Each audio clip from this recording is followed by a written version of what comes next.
ऐसी बहू पर गर्व है। रीमा बड़ी बहन सुनिधि से फोन पर, इस बार गर्मी की छुट्टियों में मायके का क्या प्रोग्राम है यार। इस बार तो माँ, भाभी, भाई किसी ने ऊपरी मन से भी नहीं पूछा कब आ रही हो। दोनों बहनें ऐसे चलना अच्छा लगता है क्या? पापा के बाद तो जैसे किसी को हमारी पड़ी ही नहीं। तुम अपने जीजा जी का स्वभाव जानती हो, एक हफ्ता भी ऐसे भेजते हैं जैसे एहसान कर रहे हो। तुम देख लो अपना, मैं इस बार शायद ही चलूं, गर्मी भी बहुत पड़ रही है। सुनिधि ने फोन रख दिया। रीमा सोचने लगी, दीदी बोल तो सच रही हैं, इस बार किसी ने हमारे आने पर जोर ही नहीं दिया। माँ तो शुरू से ही ऐसी है, कभी कुछ नहीं बताएगी। दूर बैठी बेटियों को क्यों चिंता देनी, पता नहीं भाई भाभी पापा के बाद कैसा व्यवहार करते हैं। अब उन्हें वहीं रहना है, सो बर्दाश्त कर लेती होंगी। मैं तो एक दिन अचानक से मायके पहुंच जाती हूँ, देखो तो सही सब इतना कैसे बदल गए। रीमा पति रितिन से बोलती है, दीदी तो मान सम्मान के चक्कर में पड़ी, अब कोई मायके नहीं बुलाएगा तो क्या बेटी अपने मायके नहीं जाएगी? दीदी तो निर्मोह हो गई, अपनी जॉब जीजाजी और बेटियों में पूरी हो गई, उसे माँ की याद नहीं आती होगी। पर मैं तो मायके जाऊंगी और बिना बताए जाऊंगी, पता लगे चल क्या रहा है। नितिन ने रीमा की टिकट करवा दी। रीमा ने घर में चुपचाप प्रवेश किया। भाई रसोई में माँ के सिर पर खड़ा था। जल्दी डिब्बा पैक करो माँ, दुकान का लड़का छुट्टी पर है, दुकान पड़ोसी के भरोसे छोड़ के आया हूँ।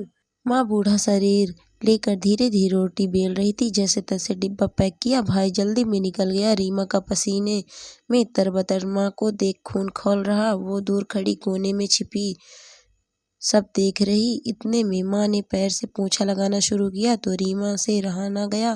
पोंछा माँ से छीन दूर फेंक गले लग गई। बहुत हुआ माँ, मैं खुश हूँ, मजे में हूँ। कितना झूठ बोलती हो, भाई भाभी की सच्चाई छुपाकर तुमने क्या सोचा हम बेटियों को उनकी असलियत नहीं पता चलेगी? तुम मेरे साथ चलो, मैं तुम्हारी ऐसी हालत नहीं देख सकती। रीमा को गुस्से में लाल देख माँ ने शांत किया। अरे मेरी लाडो, तू कब आई? तूने तो चौंका ही दिया। तू शांति से बैठ, ठंडा पानी पी, फिर बात करते हैं। सुमित्रा जी ने बेटी को पानी पिलाया। माँ, हमारा कानून हम बेटियों को ये अधिकार देता है कि हम पिता की वसीयत में बराबर की हिस्सेदार होती हैं। सिर्फ तेरे बेटा बहू तुझे प्यार सम्मान दे, हमें कुछ नहीं चाहिए।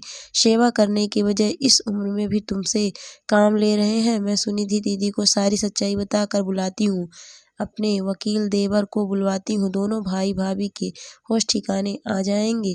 यही तेरे साथ दिक्कत है रीमा, तू सिर्फ अपनी ही कहती जाती है, दूसरे की सुनती नहीं। मुझे बोलने देगी? रीमा ने गुस्से से कहा। हाँ कहो फिर, बेटा बहू की पक्ष लो कि मैं जानती हूँ तुम्हें। अरे मेरी रानी, बीना जी एडमिट है, बहुत क्रिटिकल कंडीशन है। तू तो जानती है तेरी भाभी का भाई नालायक है, वो माँ बाप को पूछता नहीं, उसी के गम में बीना जी को अटैक आ गया। तो क्या ऐसी हालत में जब बहू की माँ को देखने वाला कोई नहीं, तब क्या तेरी माँ पत्थर दिल सास बन जाए, भूल जाए कि वो भी दो बेटियों की माँ है? काव्या सारे घर का काम करके अस्पताल जाती, तेरा भाई उसे छोड़ दुकान चला जाता है। कैसे मेरी बहू के ऊपर दो दो परिवारों की जिम्मेदारी आ गई? तुझे तो लगता है मायके ससुराल अस्पताल के चक्करों में खुद ना बीमार पड़ जाए। ससुराल में सास की हालत जानती है, सो सब काम निपटा पति का डिब्बा भी बनाकर जाती है, फिर मायके जाकर पिता का खाना बनाकर माँ और अपना खाना पैक कर अस्पताल ले जाती है। आज तो बेटी को होश आया, सो काव्या का नाम पुकार रही। मैंने ही कहा झाड़ू लग गया, सब्जी बन गई, तू जा, राहुल को 4 चपाती मैं बनाकर दे दूंगी। बेचारी कसमें देकर जाती है। माँ, मैं सब आकर कर लूंगी, आप किसी काम को हाथ मत लगाना।